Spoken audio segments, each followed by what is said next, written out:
توافق سران حکومتی بر حل بخش‌های بنیادی توافقنامه سیاسی. ریاست اجرایه میگوید اصلاحات انتخاباتی و تشکیل کمیسیون تعدیل قانون اساسی از موارد اساسی اند.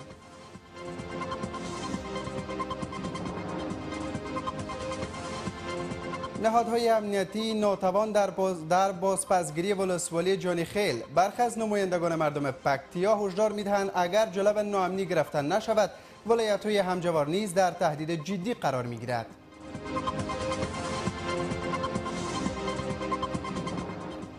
ناکارایی نهادهای امنیتی در گشودن شاهراه کندوز تخار. با گذشت 11 روز هنوز این بزرگراه بر روی مسافرین مسدود است.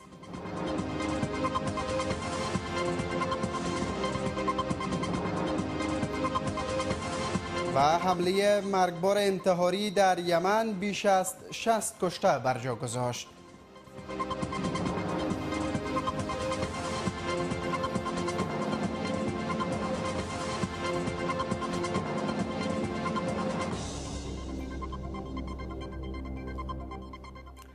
سلام شب شما بخیر. امروز دوشنبه 8 سنبله که برابر می شود با 29 آگوست. خالد فاروقی هستم با مشروع خبرها.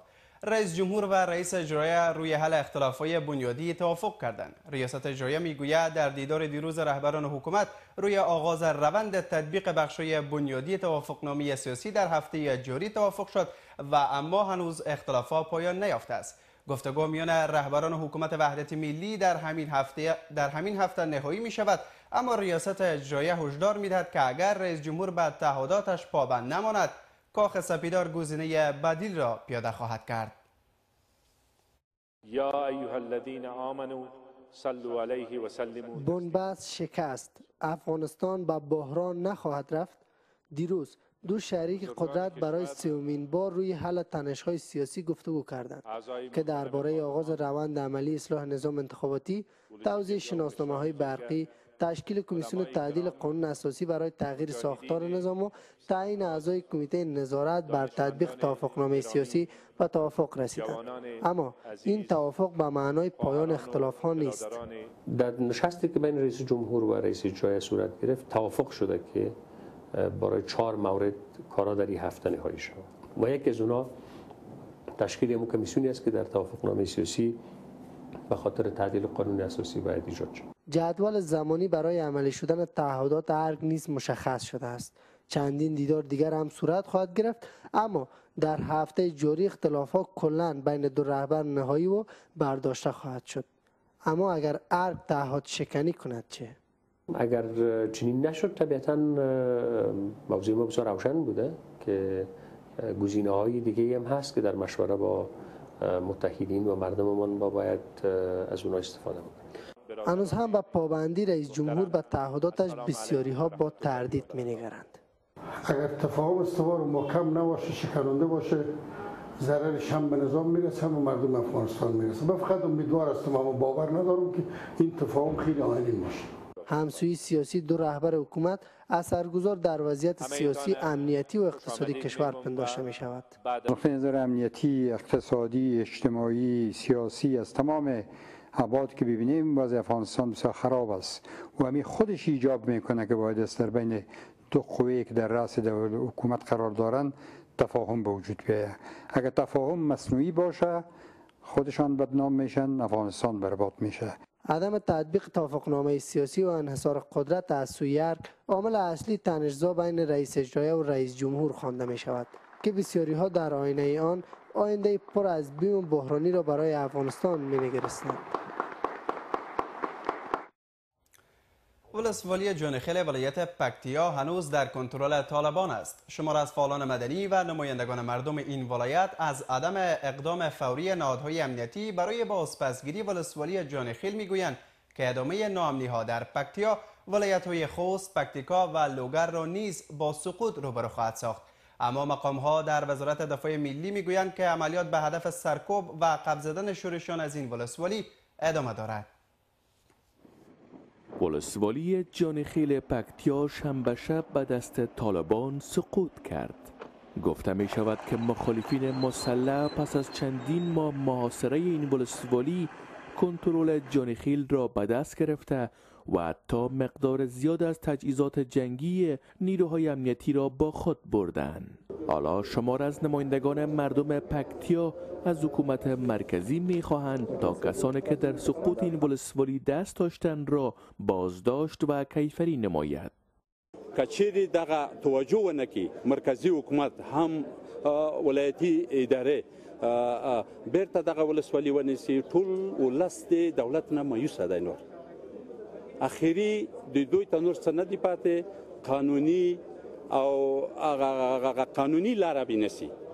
انده اوس تاسو وګورئ چې ولی صاحب چیرته ده او په دې وخت کې د چکر وخت ده چې د زی خارج ته چکرې وي او مونږ په دلته په ولسوالۍ کې هلته شهیدان پراته دي، هلته زخمیان پراته دي. د دغو شهیدانو د دغو زخمیانو کورنۍ ته به څوک ځوابگوی وي؟ از سوی هم شمار از اعضای جامعه مدنی پکتیا با صدور قطعنامه هشدار میدهند که اگر ولسوالی جانخیل از اداره طالبان بیرون نشود، ولایت‌های پکتیا، خوست و لوگر نیز با خطر سقوط به دست این گروه روبرو خواهد شد. د لوی پکتیا په ځانګړي ډول پکتیا ولایت جانخیل ولسوالۍ سقوط او د دښمن لاس ته لوېدل ستر ناورین بولو او دغه عمل په کلکو ټکو غندو. هلته د سترې بشري فاجعې د منځته راتلو څخه خپله ژوره اندېښنه په ډاګه کوو. خو دلته مرکزی حکومت زه پړ بولم په دا باندې پړ بولم، شورای امنیت پړ بولم په دا باندې چې د دغه ځای نه چې ته هلمند ته نورو ولایاتو ته تجهیزات او امکانات لګلی شي، ته باید پکتیا ته هم ولېږه، خوست ته هم ولېږه، پکتیکا ته هم ولېږه، لوګر ته هم ولېږه. نو دلته که بعضې کسان شخصي اختلاف د یو بل سره لري، د دوی خپل نظر دی. در همین حال مقام ها در وزارت دفاع ملی از راه اندازی عملیات گسترده به هدف بازپسگیری ولسوالی جانخیل خبر میدهند. عملیات بسیار بزرگ اونجا اجرا میشن به خاطر از اینکه مکمل دشمن از ولسوالی جانخیل تصفیه شوند. تدابیر گرفته شده. شما انشالله به بسیار زودی میشنوین که ولسوالی جانخیل کاملا تصفیه شده و دشمن هم از اونجا رانده شده و تلفات بسیار سنگین هم بالایش وارد شده. گفته می شود که طالبان با تصرف ولسوالی جانخیل در تلاش تقویه پایگاه‌های جنگی در این ولسوالی است. اما خواستها بر این است تا حکومت به ویژه نهادهای امنیتی هرچه زودتر دست به کار شده و با پلانهای عملیاتی بزرگ مخالفین را از این ولسوالی عقب بزنند. شهرهای کندوز تخار به دلیل فعالیت مخالفین مسلح هنوز برای ترافیک مسدود است. شمار از اعضای شورای ولایتی و باشنده های کندوز میگویند با گذشت 11 روز هنوز این بزرگراه مسدود است و مردم در وضعیت بد قرار دارند. اما مسئولان امنیتی کندوز میگویند که عملیات به منظور تأمین امنیت و باز شدن مسیر شهرهای کندوز تخار ادامه دارد. شهرهای کندوز تخار بیش از 11 روز می شود مسدود است و بنابر تهدیدهای امنیتی مسافرین و راننده ها جرأت رفت آمد از این مسیر را ندارند. مخالفین بارها در این بزرگراه بالای پاسگاه های نیروهای امنیتی حمله ور شده و به نحو این مسیر را ناامن ساختند. اما عدم تلاش نهادهای امنیتی در خصوص باز شدن شهرهای کندوز تخار با واکنش تند شمار از باشنده ها و نمایندگان مردم این ولایت روبرو شده است. دروغ‌های خود به گپ‌هایی که میگن ما شهرها را پاک کردیم به خاطر بقای قدرت و موقفشان یا برای مردم فاجعه می‌آفرینند. فردا خدا هم اینا را از یا پرسان میکنه و با تاریخ کندوز هم با خاط ثابت ساخت که شما با کدام امو دیدتان با کدام امو وجدانتان میگین که شهرها امنیت است و مردم در اطراف اکنون به شکل درست زندگی میکنن. جان خراب شود در بدر کرد کل تمام روز هر قوم بمر از می خواگ است چی پشتون چی هزاره چی ازبک چی تاجیک هر روز میاد اینجا وعده داده میشه نیست کمالی شود. یک دفعه دولت باید یک اقدامات قوی را روی دست بگیره. هیچ رقم میگه بس شاو بگه گرم یک مردم عادی از اینا روز نداره. اما مسئولان امنیتی میگویند عملیات سنگین در مسیر شهرهای کندوز خان آباد که تخار را نیز وصل میسازد و شدت ادامه دارد و قرار است به زودی ها این شهرها برای مسافرین باز شود.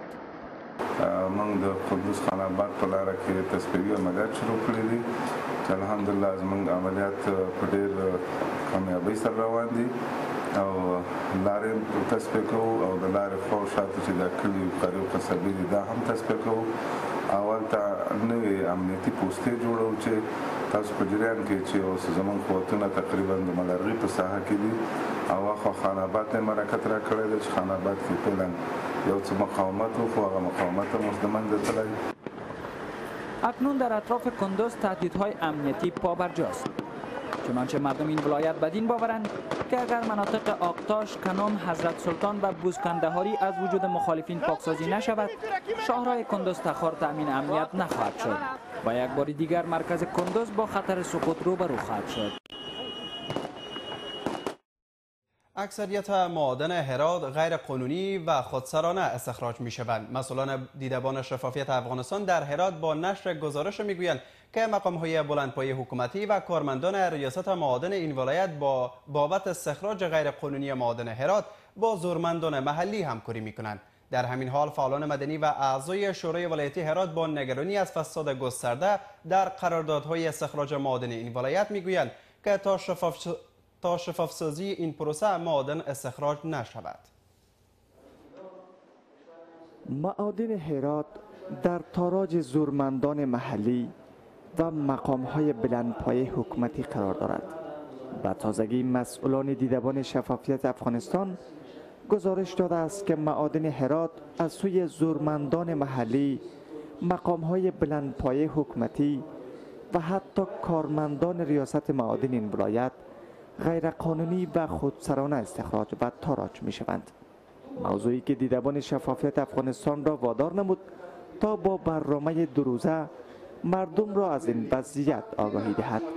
در رابطه با اینکه کیها ایر استخراج میکنه، از یک رئیس و از یک مامور بسیار عادی گرفته تا کارمندای بسیار بلند رتبه، تا وزرا، تا برادرای رئیس جمهور که قبلا بود و اینا در این پروسه دست دارند و هر کس به اندازه توان خود در این سهم داره و به استخراج غیرقانونی. در همین حال برخی از اعضای شورای ولایتی هرات با نگرانی از این وضعیت تاکید میکنند که تا حل این موضوع معادن این ولایت استخراج نشود.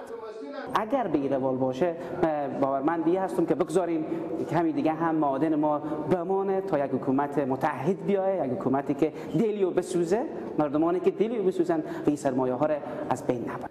از سوی هم فعالان مدنی هرات نیز برخی از زورمندان و مقام‌های بلند رتبه حکومتی را متهم به همکاری با استخراج کنندگان معادن این ولایت می‌کنند.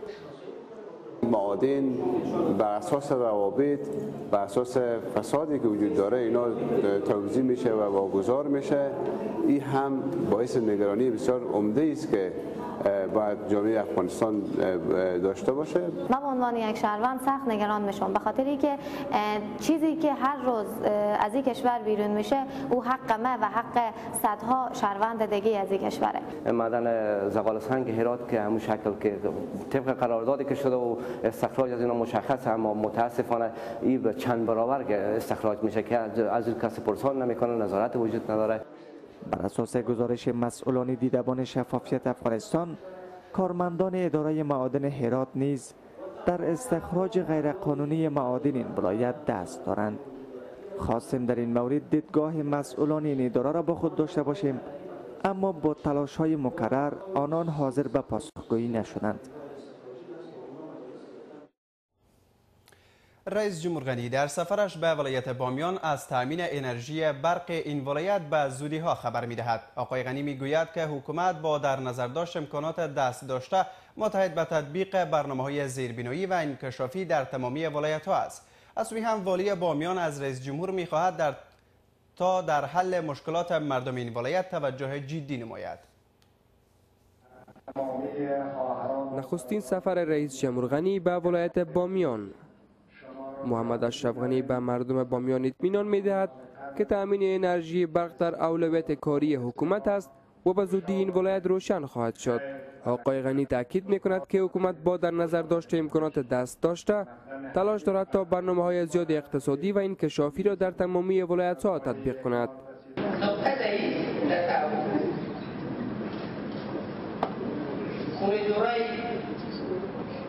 شمال جنوب و شرق و غرب ساخته میشه. انشالله هر سال به صورت به مراتب زیادتر با تعاون طور کامل تطبیق خاصی و بشه. بعد در دلاوری تجارت واسطه دادیم و همون کمپانی تکنر که در کل نماز قرارداد دادیمش که بعد به بامیان برسه.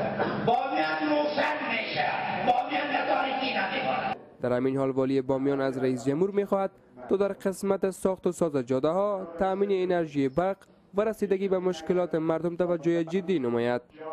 رئیس جمهور توقع مردم بامیان این است که پروژه های ملی کریدور شمال و جنوب یا همون سرک معروف شده به صف یکاولنگ، سرک دوشی و بامیان، اینا هر قدر که زودتر کارش آغاز شود به همون اندازه با راه افتادن این پروژه ها قول شما و خواب شما به نیکی تعبیر خواهد شد. رئیس جمهور در حال به ولایت بامیان سفر می کند که برخی از باشنده های این ولایت به دلیل تصمیم اخیر حکومت مبنی بر انتقال ندادن برق ترکمنستان از مسیر این ولایت سخت انتقاد کردند. عملی شدن قانون حق دسترسی به اطلاعات به فراموشی سپرده شده است. شمار از نهادهای مدنی و رسانه‌ها با نگرانی از عملی نشدن قانون حق دسترسی به اطلاعات در کشور حکومت را متهم به سرانگوری در قبال این قانون می‌نمایند. در همین حال این نهادها و برخی از رسانه‌ها کمپاین یک ماهه قانون حق دسترسی به اطلاعات را به منظور عملی شدن این قانون بر راه انداختند. با اینکه قانون حق دسترسی به اطلاعات پس از جنجال‌ها از سوی مجلس نمایندگان به تصویب رسید، اما تاکنون از اجرای آن خبری نیست. در همین حال برخی از اعضای کمیته نظارت از دسترسی به اطلاعات میگن که نهادهای حکومتی هنوز هم در بیشتر موارد اطلاعات را کتمان میکنند. کسانی که اطلاعات را به موقع به دسترس شهروندان و رسانه‌ها قرار نمیدهند که اونا حتی از وظیفهشان برکنار شوند. ادارات کمرای ما همکاری نخواهد کرد. کسانی که در رأس از ادارات هستند و مسئولین اطلاع رسانی اگر اینا با ما همکاری نکنند و فیصله های کمیسیون را اینا قبول نکنند، ما اونا را به سارنوالی معرفی خواهد کردیم. قانون حق دسترسی به اطلاعات یکی از گزینه‌های کاهش فساد به شمار می رود که حکومت را مجبور به پاسخگویی در برابر شهروندان می نماید. اعضای کمیته نظارت از دسترسی به اطلاعات همچنان میگن در گذشته حکومت بارها تاکید بر تطبیق این قانون نموده بود ولی هیچگاهی به آن توجه نشده است. نو هیله موږ دا د دغه اساسي حق د ترلاسه کولو لپاره راځي یو بل ته لاس ورکړو، په حکومت فشار راوړو ترڅو هغه اطلاعات چې د خلکو د ژوند د ښه والي او بدلون لپاره اړین دي او د خلکو اساسي حق د هغوی ته ورسیږي. در همین حال وزارت اطلاعات و فرهنگ نیز میگوید که وزارت برای تطبیق قانون حق دسترسی به اطلاعات تلاش می‌ورزد. من حیثی که برای تمام رسانه‌های چی تصویری، چی صوتی و چی چاپی وزارت اطلاعات و فرهنگ جواز فعالیت میده، ما هم به نوبه خود خواهش میکنم که در این پروسه سهم بگیرین تا این پروسه را ما و شما به یک موفقیت برسانیم. از سوی هم نماینده سازمان یونسکو در افغانستان تطبیق قانون حق دسترسی به اطلاعات را مسئولیت حکومت نسبت به مردم می‌داند که باید جنبه عملی به خود گیرد. The law evidences a political will of the authorities. قانون حق دسترسی به اطلاعات تعهد سیاسی حکومت را نسبت به یک نظام نشان می‌دهد و فعالیت‌های رسانه‌ها و نهادهای مدنی جنبه عملی به آن می‌دهند. Civil society sector and the media sector. نهادهای مدنی و رسانه‌ای طی سالهای گذشته بارها نگرانیشان را از عدم تطبیق قانون حق دسترسی به اطلاعات اعلان نمودند، اما هیچ توجهی در برابر آن صورت نگرفته است. با این حال خواستها بر این است تا حکومت وحدت ملی برای عملی شدن قانون حق دسترسی به اطلاعات اقدام جدی نماید. و 4 تن در بلخ به جرم فروش گوشت خر هر کدام به 4 سال زندان محکوم شدند. مسئولان دادگاه ابتدایی شهری 4 تن را که باشنده‌های اصلی ولسوالی شولگره بلخ هستند به جرم فروش گوشت خر در این ولسوالی هر کدام به 4 سال حبس تنفیذی محکوم به مجازات شدند. این افراد از دیر زمان در ولسوالی شولگره بلخ گوشت خر را در بازار به عنوان گوشت حلال به فروش می‌رساندند. در قضیه کشتار مرکب و اقدام به فروش گوشت آن وفق صراحت ماده 130 قانون اساسی تعزیراً هر واحدتان از ابتدای ایام توقیفی و مدت 4 سال حبس تنفیذی محکوم به جزا شدید. حکم هذا نهایی نبوده، حق استئناف خواهیتان محفوظ می باشد. و این هم چند خبر از خارج کشور. در یک حمله انتحاری در میان حامیان دولت مستعفی یمن 10 تن کشته و زخمی شدند. این حمله ناشی از انفجار موتر بمبگذاری شده بود که در شهر بندری عدن یمن رخ داده که در آن 60 تن جان باخته و 10 تن دیگر از سربازان تازه استخدام شده در مرکز نظامی که خواهان مشارکت در نبرد یمن بودند نیز زخم برداشتند. گفته می شود یک حمله کننده انتحاری در میان تجمع در برابر یک مرکز آموزش نظامی در عدن موتر بمبگذاری شده خود را منفجر کرده است. گروه تروریستی داعش مسئولیت این حمله را بر عهده گرفته است. در حمله 5 مهاجم انتحاری در عراق بیش از 40 تن کشته و زخمی شدند. مقام ها در عراق می گویند که 5 عامل انتحاری مربوط به گروه داعش در منطقه این تیمر در شهر کربلای عراق در یک مراسم عروسی در غرب این کشور حمله مسلحانه کردند. این مقام ها می گویند که 2 حمله کننده انتحاری خود را در این منطقه منفجر داده که در نتیجه 18 تن جان باخته و 26 تن دیگر زخم برداشتند. همزمان با این حمله تروریستی نیروهای امنیتی در عراق توانستند 3 مهاجم انتحاری را بازداشت کنند. و پس از 52 سال درگیری ها در کلمبیا آتش بس دائمی در این کشور برقرار شد.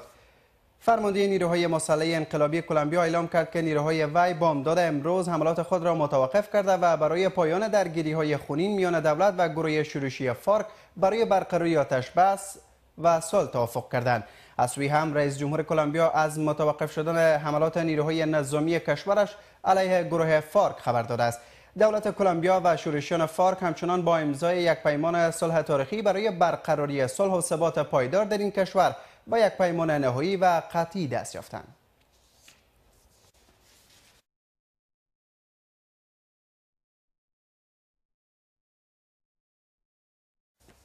و این هم چند خبر ورزشی. تیم ملی فوتبال افغانستان فردا برای برگزاری دیدار دوستانه در مقابل تیم ملی فوتبال لبنان عازمین کشور خواهد شد. هرچند قرار بود تیم ملی در قطر یک ورودی کوتاه مدت داشته باشد، اما فدراسیون فوتبال و هیئت مربیگری تیم ملی تصمیم گرفتند تا تیم ملی چند روز قبل از مسابقه دوستانه با تیم ملی لبنان به این کشور سفر کند. اسامی بازیکنانی که در این مسابقه حضور خواهند داشت تاکنون اعلام نشده است، اما گفته می شود 3 چهره جدید در این اردو تیم ملی فوتبال افغانستان را همراهی خواهند کرد. مسابقه دوستانه میان تیم‌های ملی لبنان و افغانستان به تاریخ 15 سنبله رأس ساعت 5 عصر به وقت کابل برگزار خواهد شد. در ادامه مسابقات جهانی موی تای در تایلند 2 نماینده افغانستان توانستند راهی فینال این مسابقات شوند. این رقابت‌ها به تاریخ 24 آگوست با حضور 54 کشور جهان در شهر بانکوک تایلند آغاز گردید و تا اول سپتامبر 2016 ادامه خواهد داشت. زهرا رضایی نماینده 48 کیلوگرم با پشت سر گذاشتن حریفانش از کشورهای اوکراین و پیرو راهی فینال این مسابقات شد و قرار است مسابقه نهایی این نماینده کشور ما با ورزشکار میزبان برگزار شود و بر سر مدال طلایی این رقابت‌ها بجنگد.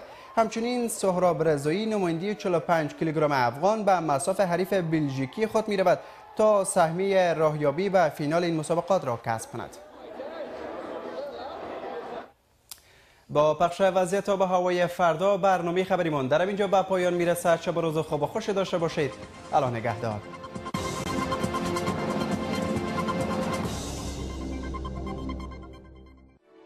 کابل آفتابی بلندترین درجه حرارت 29 پایینترین 16. مزار شریف آفتابی بلندترین درجه حرارت 35 پایینترین 25. هرات آفتابی بلندترین درجه حرارت 33 پایینترین 18. جلال آباد احتمال باران بلندترین درجه حرارت 36 پایینترین 24. بامیان آفتابی بلندترین درجه حرارت 21 پایینترین 8. کندوز آفتابی بلندترین درجه حرارت 36 پایینترین 22. کندهار آفتابی بلندترین درجه حرارت 37 پایینترین 19. غزنی آفتابی بلندترین درجه حرارت 27 پایینترین 15. میمنه آفتابی بلندترین درجه حرارت 32 پایینترین 19. فیض آباد بدخشان آفتابی بلندترین درجه حرارت 30 پایین ترین 16.